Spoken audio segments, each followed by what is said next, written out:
Hey, we're still waiting for the game. Actually, it's Lillekanin. Sorry, I actually didn't even tell you. It's gonna be Lillekanin versus Tarantius because it actually is starting. That side of the bracket, I don't know, bottom bracket is going pretty quickly, which is great as long as we Smooth. can get a game. Yeah, smooth. Anywho, we were talking about World of Warcraft because I brought it up earlier, and how, to Blizzard's credit, they've been planning a lot of these expansions for a very long time. You know, sometimes in writing, it just ends up working out that you can call back to a certain thing 10 years ago, but that's also the tree. What is that tree called? You played it in Warcraft. It was a huge deal. It was a fucking like magical tree. It was one of the What, starting Electroso? areas. Yeah. That one, right? Isn't that? It's called like the Tree of Life or something. That's what it Yeah. stands for. Okay, yeah. So that didn't come in until Or Cataclysm, was it? wait. You mean the World Tree, The or are World we talking? Tree. The World Tree. Okay, sorry. Just make sure we're talking about the right Okay, thing. so that didn't come into Cataclysm in World of Warcraft, right? That area. I actually don't remember. It was somewhere around there then. Yeah. Yeah, it's either the expansion just before or during, because that was Right? when Hyjal got opened up. So I think it was Cataclysm. Yeah. I'm forgetting an expansion. There's Legion, Jesus. The Burning Um, Legion's the one that's coming out on the 30th. right. There's Wrath of Lich. There's Cataclysm. No, there's okay. So there's Vanilla. There's Burning Crusade. There's Wrath of Lich King, Cataclysm, Pandaria, Oh, I'm missing Warlords of Draenor. Pandaria. That's what I was missing. I was like, what the fuck happened before? Anyways, so I think it was Cataclysm, but you could actually get to that area if you hacked, if you just found the correct pathing bug Oh in yeah, if you vanilla. went to Wow. Winter Spring, you could hop up the cliffs and Yeah, hop in. The area was that's a just long barren time in though. the making. It's Yeah, like WoW eight has had a lot of years. stuff in there ready to go. Like the Emerald Dream info and data is still there, even though Yeah, that's not coming anytime soon. Like they've had tons of shit just like in the game. yeah. I had a tough time talking to the guy, right? Because he only played vanilla. I was talking to someone about World of Warcraft. He only played vanilla, so he like knew about all this stuff, but only through like the glitches. And I only really played till Wrath of the Lich King. So we'd constantly try and remember areas that actually like don't even exist anymore, right? Because Cataclysm happened. So we're trying to explain places that I'd be like, wait, isn't that like it's like a lake now, isn't it, or something? Well, what was really cool was there was Gilneas, the Worgen city. That's been in the Mm-hmm. game since launch, but you didn't see Worgen for like 4 or 5 Oh yeah, expansions. Like lots of stuff up their sleeves. yeah. They're clever little shits. I don't know. It kind of feels like I've never really paid attention to the World of Warcraft storyline, to be honest, for a bunch of different reasons. But just with what I hear, it just sounds more and more like comic books, to be honest. Where there's a lot of retconning going on and just too many storylines for me to follow sometimes. I just want like one condensed thing that I can pay $40 for and have a good time. Hi, cat. Well, so people don't appreciate it, but that's what I really started liking. They did this with Legacy, and I fucking love that they did this with Legacy of the Void. But the little sort of animated comic book stories, I don't know what that style of animation's called, right? It was like really still animation, but it was animated, so it looked like there was motion. Mm-hmm. I know what you're But talking about. Yeah, yeah, it it's was like like the when you, Hearthstone trailers, right? kind of, yeah, but it's like, with Legacy, it was when Artanis was talking to that zealot with one eye on the moon and stuff like that, like those sort of things. So they did that for Warlords of Draenor to show like the backstory there. They did that with Legion. They did with Legacy of the Void. I wish there was more of that because that is like the content is easy to consume and fills you in on the story. Yeah. Like, don't get me wrong, the game's great and I love it, and the game should always go more in depth than those things. But I wish there was like a bigger TLDR because there's so much rich story, and not even just World of Warcraft, StarCraft as well. Yeah. Well, there was StarCraft writing got stupid with StarCraft 2. We've talked about that a We million times, also but yeah, we're talking about the Nova missions. Like luckily the Nova missions are they're so tiny and small, and honestly I think it's also I've given up a lot on the story, and I start paying more attention to like the mission dynamics and design, right? Just the actual gameplay.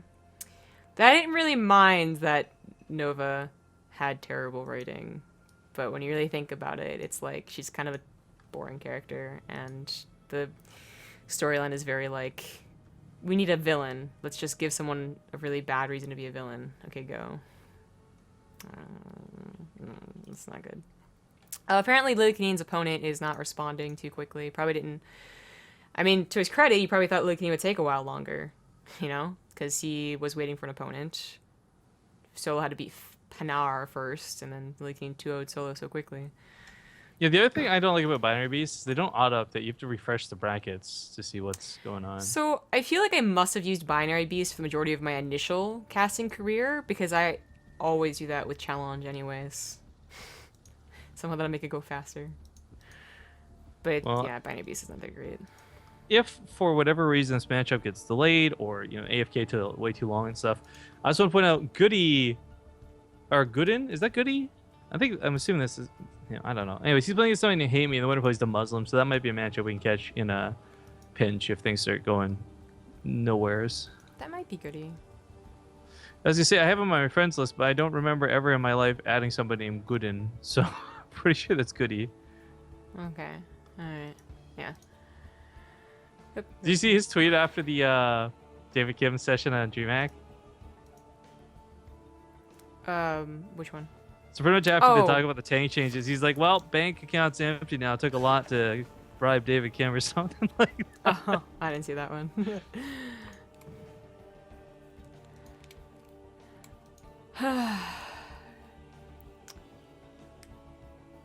Well, unfortunately, as noted, guys, this will take a few minutes because we don't quite know what's going on. So apologies for that. But in the meanwhile, let's talk about what we got coming up on deck for BaseTradeTV. I'm still trying to get as much casting in as I can. I'm not gonna lie, guys, it's really tough for me. So some of these days might be a little bit less Rifkin than hoped. But this whole week and next week, we got a lot of stuff casting. The WCS, I'm gonna call it WCS Mexico because I don't know if it's actually branded as Copa America or what the deal is with it, but the WCS Mexico stuff goes on. The EU passport qualifiers start tomorrow. I get the NA ones as well. I know we got a Corsair Cup coming up on Friday, but outside of that, it's so much WCS related content. So lots of good stuff this week on the channel. Apparently it's called, officially, the WCS Copa Intercontinental, which is too much. I'm sorry, that name is too many. So Too yeah, many not only too many syllables, but it's like too complicated of a name. Yeah. Like when it comes to naming things, you don't want something that is just a mouthful to barf out. Mm-hmm. You know what, if it was just WCS Copa or something, that's fine. But like Intercontinental. yeah, makes me think incontinent. Hey. Ew. Gross, I know, right? Yeah, so one of the For those who don't know, that means when you can't control when you poop and you just poop whenever. one of the problems with WCS thing is that it's happening during Gamescom too, so. But see, that's the thing. Like everyone's saying this like it's a big deal, and I'm just sitting here like I don't know if that matters to me or not. Like what's happening at Gamescom? Like Just that pro gamers are there, and that's why I was trying to figure out, right? Like, It's is there why? some big tournament that we just don't know about? I'm so confused. I feel like I'm so in the I don't dark know. about this. But like, Nurture made the post in Team Liquid. Scarlett had to go to Germany, and she was like, I'm gonna play from Germany in the qualifiers. Like maybe it's a bring your own computer tournament. I don't she would have went there just for bring your own computer tournament. I don't know. It's what I was trying to figure out. I think Harsum's there.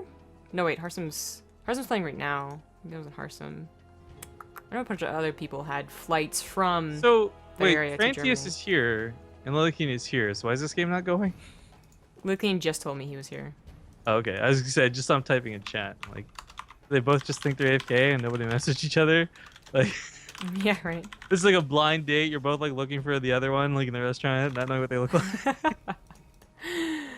Aren't you supposed to wear something that's like distinguishable? I'll be wearing the hat. The hat. The hat. So Braddock is streaming his matches, so is Lillekanin, but obviously you'll be watching a couple of Lillekanin ones here. I know that Emil's also streaming today. And, excuse me, Yogo as well for French. Mm-hmm. Dang, I could not fight that yawn back. I was trying really hard too. I know I tried to pay attention to chat to see if they knew anything about Gamescom, but then I had to do something, so I'm gonna wait. I'm gonna look at this chat for like a minute. Fucking Archon. Oh, you have access to Twitch alerts, right? Yeah. Man, I don't want to read this out, but if you can scroll back 4 days and look at a donation from Seaman Demon.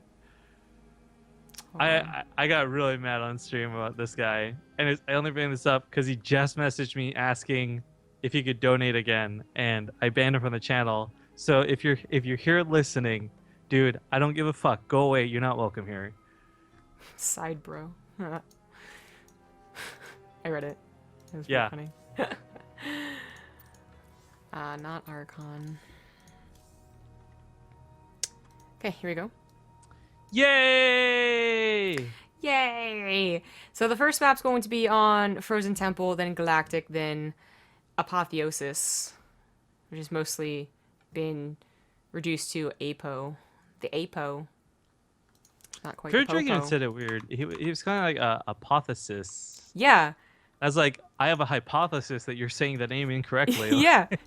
Because, okay, so when we say things incorrectly and we just stick with it, it's usually a pronunciation thing. Like, we aren't missing letters. We're just saying, like, I instead of E or whatever, right? Plus, you and I tend to accidentally mispronounce it the same way, so we're both just able Yeah. to go with that, right? Like, what was Van Eye?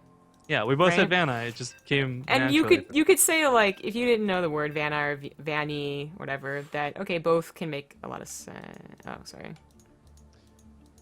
It didn't help either, by the way, that Van Nuys sounded so much cooler than Vonnie. Yeah, that as well. That was one of the main reasons. But anyways, we didn't miss letters, is the point. Where apotheosis and apothesis, just literally missing letters. Oh, we're gonna be getting into Frozen Temple in Temple. just a moment. Tarrantius needed. You probably heard the beeps for the countdown. Tarrantius actually needs a moment, so he just left to cancel the countdown. Bit of an accidental start, but when he's back, we'll be ready to go for real. Mm-hmm. I saw hey and then ready, good luck, have fun. That was from two different people. Nice. So apparently there's some hidden emoticons in the game right now. I saw someone post this on Reddit earlier. And one of them is the salt emote. So I actually want to try that really quick. Salty. Oh, hey, cool, it works. Oh, that's hidden? I feel like I've seen it before. Maybe Well, I'm just thinking of the Twitch emote. Hidden in terms of it's not in the drop-down menu. Yeah, yeah. There's stimmed apparently too. Ooh. I don't remember that one. And then this guy posted one on. There's a mustache, but I don't see a code for that one.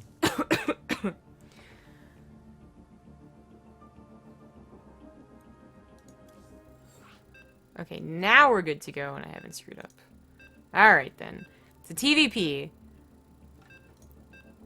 Trying to make a joke about Lillekanin not going for stim. I don't know. Usually Lillekanin goes for bio versus Protoss. Logic Fresh and Chad says, "Hey Rifkin, how are you healing up? Hope you're back to normal soon." I'm getting there. Thanks for axing. Axon. But yeah, unfortunately, I'm nowhere close to being fully healed. That's an absolute for certain thing. I have 2 days from now, a round of X-rays to basically tell me whether I'm screwed or not. But we'll worry about that later. For now, we are getting into game number 1 in a brand new best of 3. And spawning in the bottom right side, he's green, he's Terran, he's a little bit weird. It's Lillekanin. The top left as the red Protoss. He is Tarrantius. Lillekanin's name, by the way, too, was like another one of those ones that was quite difficult to learn. I think it took me a year of actually casting it before I finally got it right. Lillekanin? Yeah, it was Lillekanin for. Oh, a year. really? Ooh, that's... Can't back up Because on that I one. never ever had someone who would like be able to phonetically tell me how it sounded. Everyone in chat would just like write it differently, and it's like right? 9 different You people guys spelling suck. it 9 different ways. I'm like, great, thanks for the help. Yeah. Yeah. By the way, yeah, the Cyclone thing that they're kind of discussing right now. The funniest thing I saw about this was it only took 3 years, but Blizzard, or 5 years, but Blizzard finally put the diamond back in Diamond back multiplayer. Yeah. Someone, like, I read that somewhere on Reddit, and it was like 10 years, and I was like, you guys, what, is this a meme now? It's been 10 years since the diamond back. Anyways. Everything that I learned, mostly, by the way, was from Reddit about, like, the design changes and people's opinions on the tournament and stuff. It feels a little weird, to be honest, especially since I didn't have, like, you or Fear Dragon or whatever to talk about it with, but to be at the tournament live is so much different than being a spectator online. Some of it's better, some of it's worse. Sometimes you miss the games more often than others, but anyway. I miss all the design changes. Wow. I like this. Tarantius, man, even if you lose this game, you're now my favorite player amongst the two of them. This is beyond. I don't think Dan's ever done this. Well, I would like to discuss, actually, something really important. Well, actually, it's Frozen Temple. We might actually have the Euthermal push. I'm actually unsure if that'll be the case. He does up with a Cyclone, so maybe not. But I was just going to comment, like, while we do love proxies and Lillekanin, there is only one proxy that works versus Protoss, it seems, and it's like the one Reaper into the faster starport and all that goodness. Yeah. And I think Tarrantius is actually a good enough ranked player to not have that necessarily do that dedicated damage to. So I actually like that whatever variation Lillekanin's going to play is a little bit more safe by keeping his buildings at home. Mm-hmm. Okay. Well, Cyclone openers can be and all-ins or whatever he's going to do here. I guess it's like... It's an opener. I'm not really even sure what beyond that, but... See, it's so close to looking like the way Euthermal does this. It's just in a different order, so you may actually still end up pushing with a bunker. With a tank push? Euthermal does the tank push on 2 bases. I guess, okay, what I meant to say is like the unit composition. Excuse me, it's my bad. But the point of this is, though, I like that if this is what he's going for, like if he's intentionally one-basing it, there's going to be a bunker and all this stuff. What having this Cyclone out really does is allow this sort of free play where, like, you're not going to get caught by Stalkers easily, you're not going to get caught by Adepts easily. You are hopefully getting kills, while if you had gone for a tank first, you wouldn't be able to do any of this. Yeah. The Cyclone can get a lot of free kills, and while the Pylon doesn't look like the most useful thing. It's an overcharge, it's a scout, it's a lot of things. I actually question if that's a good place to put the Pylon, to be honest. Because the Militia Corps would have to reach so far away that Marines might be able to chase her down should you have to retreat. I don't know. This is going a little bit more harassy to start. Note that the Liberator's not coming with a main push, and it's going to be trying to draw some attention to the left side. But there's Stim, there's a lot of Marines to that medevac coming, but there's no hint of a command center. And the Cyclone just got caught by Stalkers on top of that. It's not supposed to happen. The Cyclone really done well, and it was doing pretty well. It actually had room to maneuver. Should have probably got one of the Stalkers at least. Ideally, more than one, too. But Tarantius... You know, he doesn't have a lot of scouting. You know, he got the scout on the fact there was a 1 base for quite some time. But beyond that, like the 2 barracks following it up, the tank push that's happening off of 1 base, that might still be a bit of a surprise. Takes care of the Liberator. There's a Warp Prism on the way. Not sure if that's going to be too helpful. It can micro, it can try and counter, but he's probably going to need every single unit possible back at home. Stalkers might run into a tank fire. Oh, no, he sees it with the Observer, never mind. He's all good. He's gonna try and catch the medevac. He doesn't have Blink, though, so this is, It's dangerous. Yeah, there's actually SCVs here to repair, too, which will help. Not a lot of SCVs, but a little bit of repair can go a long way. Mm-hmm. Here's that pylon that, again, like, doesn't seem that useful. The Militia Corps would be so out of position. Or so in position that eventually she could be out of position. I love stream delay for moments like this too, where people are trying to guess Lillekanin's build, and it's just you're not going to. Right. So okay, does get the first Photon Overcharge over here and then immediately backs off. That I don't mind, I suppose. I was really afraid the Militia Corps would be stuck out here and then try and run home and be chased down. Warp Prism did make it across the map, by the way, getting chased out of the base for now. Yeah, not too much done. This doesn't look like it's really going to work. Tarantius has such a wide concave on top of the ramp, and Lillekanin notices it too, so...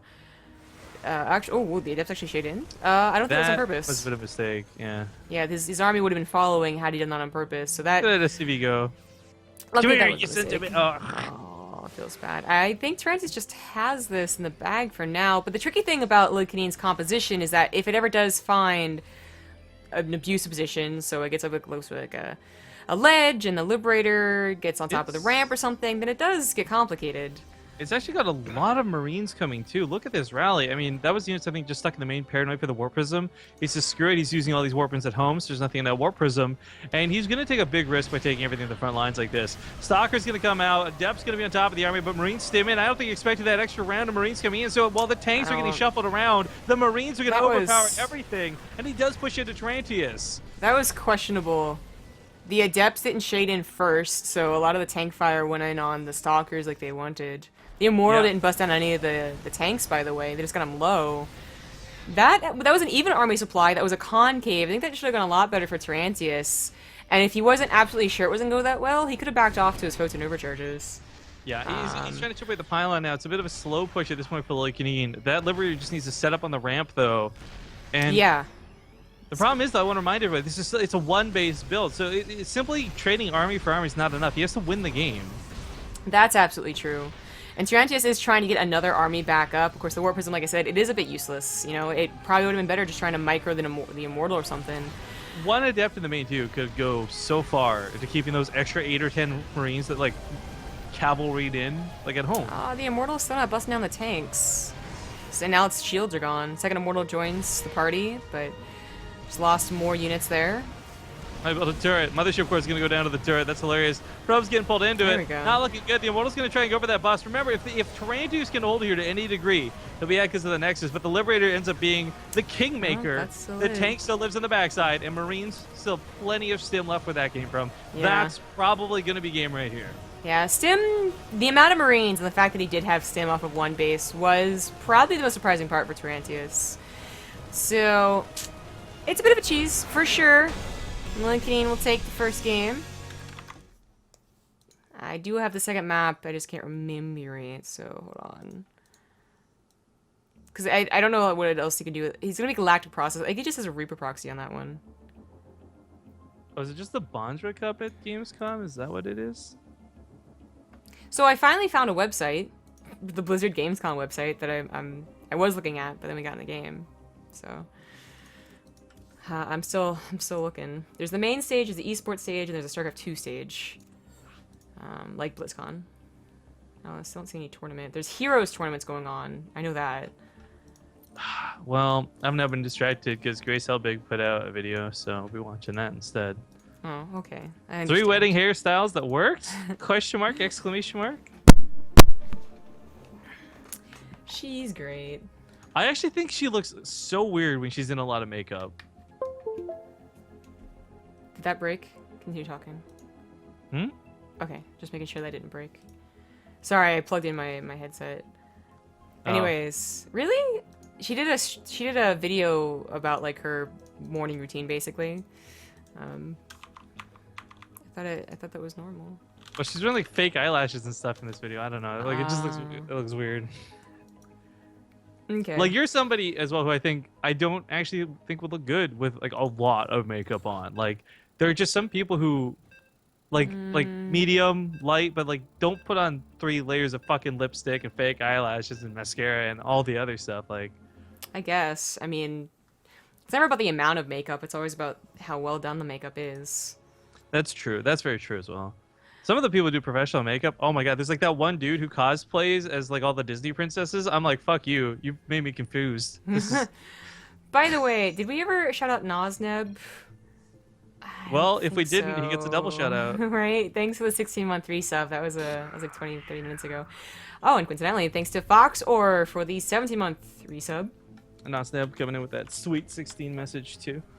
Ah, that's what happened. All right, so let's change that. Let's do this, and I think I might have been right. In the bottom left, as the green Terran, he is Lillekanin. What were you right about? Him doing a proxy Reaper.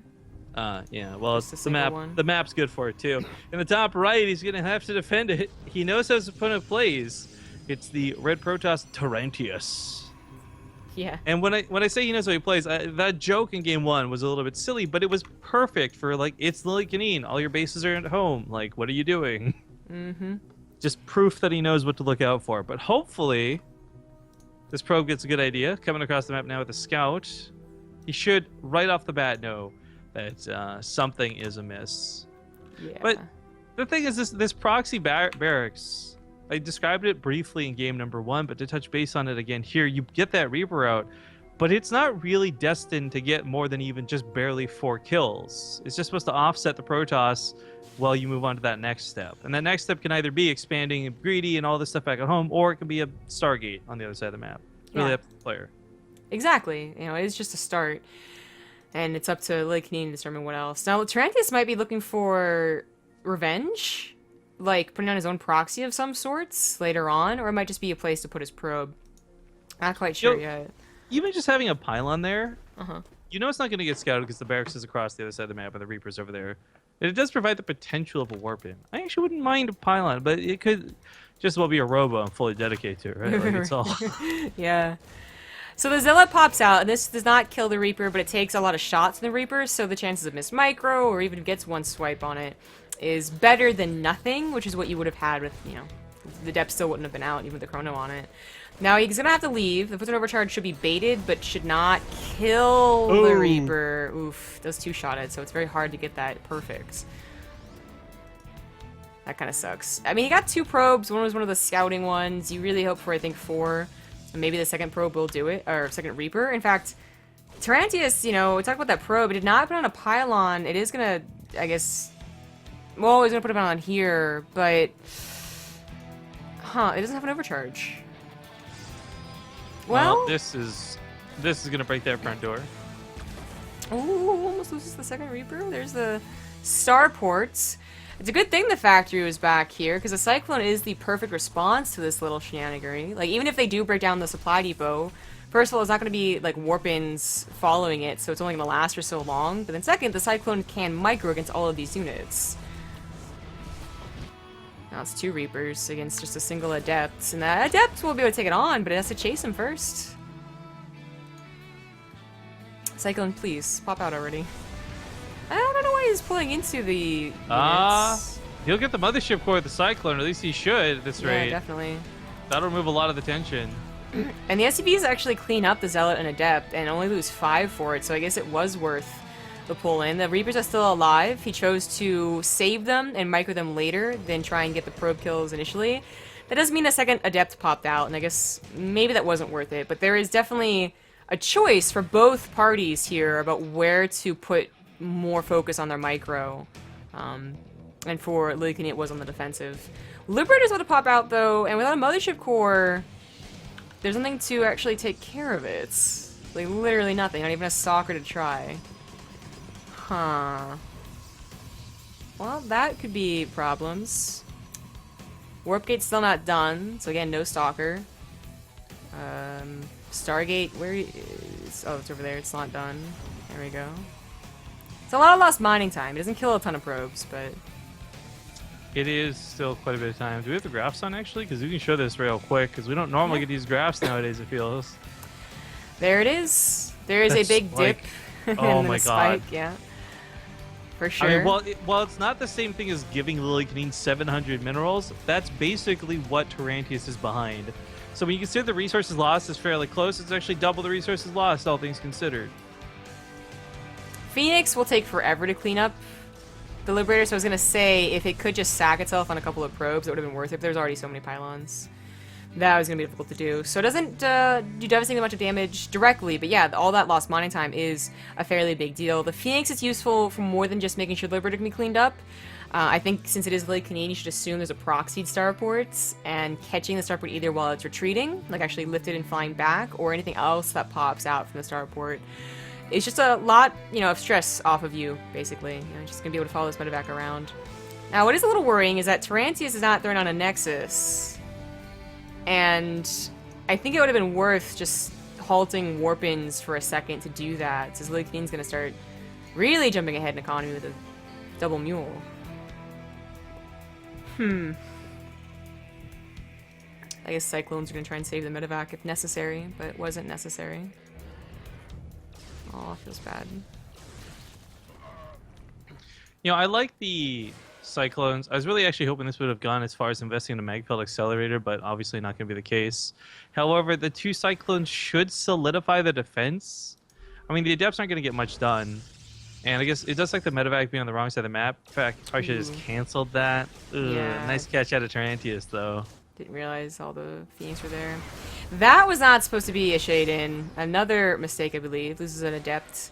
Luckily saves the rest, but... That's kind of a scary army. For what the game looks like right now, again, those positional units that if they find a good position are hard to tear down. You got the micro ability on the Cyclones. But it is still, you know, an entire map to get through. You know the Phoenix are on the case, and they could pick up or pick off any of these units. Lillekanin can't comfortably push out with this. I didn't think so. He's gonna leave his tank at home? Okay, I think he's just looking for the Phoenix. He's rebuilding the starport. Ah, Phoenix picking up the tank. Not enough damage. Oh, the Phoenix dies. Not done by the Cyclone. Yeah. Well, the Raven's a very interesting choice, and I like this for a couple of different reasons. Unfortunately, it is across the map, though, and nothing about that is good. For Lillekanin, the reason I like the idea of the Raven is that you do worry about things like, for example, DTs following up any sort of build out of Protoss. That's the thing. Like, everything, a DT following anything is viable. The problem, though, as we say here, that's not even going to get out. It could throw it in an auto turret, it's still going to die. It's a light unit. Phoenix deal a lot of damage. Rip, just cancel it. That's 200 gas wasted. I don't know why he's letting it finish. I mean, if he had Cyclones about to pop out, you know, and help, that's cancel? different. Okay, thank God. Oh, my There's Lord. really not any reason to wait. I mean, I kind of would have liked had that been a bait for the Cyclones to come in, but it wasn't. Lillekanin's gonna push out, and this is, like I said, the Phoenix could try and catch any of these units, pick them off. It should have really advanced notice, but it's, you know, on their pathing, coincidentally does not see it. Scans to see what his army composition looks like, and that's, you know, the depths of the Marines, the Immortals for the tanks, similar to last game, except the Immortals were unable to kill the tanks, and the Adept shitted in just a bit too quickly without the help of the rest of the army. And it is going to have to be this, like, yeah, this, like, very, very close, very hard defense for Tarantius. I'm not sure he can do it.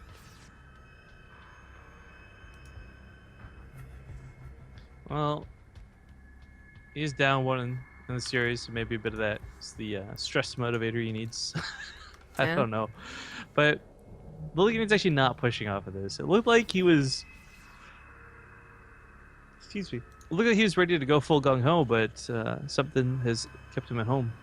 Yeah, I'm surprised, because the Marine count was higher with Stim, and they just finished combat shields, and they would have, had they continued pushing through. I feel like Stimmed Marines would have once again been that just, like, little bit extra that really just demolished Tarantius' army. But no, he was a little bit scared for it. He's still trying to use the second starport, or the first starport, you know, whatever, but it doesn't... I feel like it's not gonna happen. Not unless the Phoenixes have to go somewhere else. Maybe it was too soon. They go in the middle of the map once again, and this time they at least scout the army, so he has a little bit of advanced notice. Gonna lose a Phoenix? Oh, nope. Ran out of vision. There's the scan to once again check where the army is. Doesn't see it. Wonders where it went. The Marine sees it now. Oh, no, it doesn't. Ooh, doesn't. I don't know who that's better for, though. Like, I don't know if Tarantius should be out here. It's a lot of bio with +1. no, That's going to take on this the depth count not too badly, I feel, but transferring top of the army, Liberator gets some Liberators. shots off. They're going to get taken out pretty quickly, but the ground army's still going to end up being successful. That Immortal's going to die. Cyclones can chase these Phoenixes as well, and that does not go very well for Tarantius. I could see why, because the tank's down so quickly, but once the Liberators had set up on that choke, it was always going to be very questionable. Even if you had Phoenix, they don't tear down Liberators super, super quickly. And the Stim Marines ended up being the real kicker once again, but I think the Liberators were like right behind them with that. And the Cyclones surviving is also something that's surprising, but it happens. They have that micro ability. Cyclones are going to be, or not Cyclones, Liberators could be rallied in from post starports yet again. I think Lillekanin's got this. Cyclone's still alive, still gonna help out. Don't die, buddy. Don't die. Okay, he died. Oh, Jesus, he dies. This is also 3 base versus 2. Or about, no, actually, he just started 3rd base. I saw him rally SCVs over there, and I was like, hey, he must have it, but Medevac's just barely alive. 2 Phoenixes could probably take down both of them. They're both in the red. Upgrade advantage I didn't realize went to Lillekanin as well. That certainly helped. Is that the last Foot's an overcharge? No, he has one in like 2 seconds. Oh, it's a game that he can survive, I guess, for a little while longer, but I think his armor spice is a little bit too low. And targets it down, too. Yeah, I think a lot of this power is going to be coming from that +1 weapon upgrade. It's not something to be underestimated, as there's just been nothing to contest it. Sims backwards, stutters around, and Lillekanin on the verge of just taking another 2-0 and moving on in the brackets. Mm-hmm. Finally, his Marine count gets very, very low. Like, finally. 2 Marines is not nearly as scary as, you know, 8 with Stim and Medevacs, but his rally is trying to come forward here. Maybe it's just enough. Second tank as well, another Medevac, basically more Medevacs than Marines. Yeah, almost. Once you get the Militia Core... No, it gets the last Adepts and then the Militia Core. And that's gotta be it, right? Tarrantius, he doesn't have enough money to really warp in. At least not enough to deal with the tanks. I don't know. GG. That was close. It was a close hold. I'm not even sure about a close game because that third base was almost done at the end of that. Lillekanin could have probably backed off and continued a very good game for him, but he was able to end it right then and there. And that advances him to, I think, the round of 16. Maybe even further? Round 4, round of 8. Oh, advances him to the round of 8. Yeah, so he is going to be going to a qualifying match next. He'll play against either Rainer or Soul, and we very well may try and catch that. But I want to point out elsewhere, we have potentially Braddock versus Harstum a little bit earlier in the brackets. A couple of these other ones still looking to advance over. DeMuslim playing at Hate Me currently. Winner plays what is likely Mini Razor. Mini Razor's in pretty good shape, I got to say. I'd be surprised if he lost to Minato. But I think just looking at some names in the bracket, Harstum, Guru, DeMuslim, and then Lillekanin, honestly, versus either the Rainer or Soul. I guess if Soul wins, it'll be TvT. But the point is, those are some players who have a very good shot at qualifying through. Yeah. Naina was pretty close last time, so I'm sure he's looking for that. But we'll get the matches set up, and we'll get back to you guys. So see you in 2 minutes.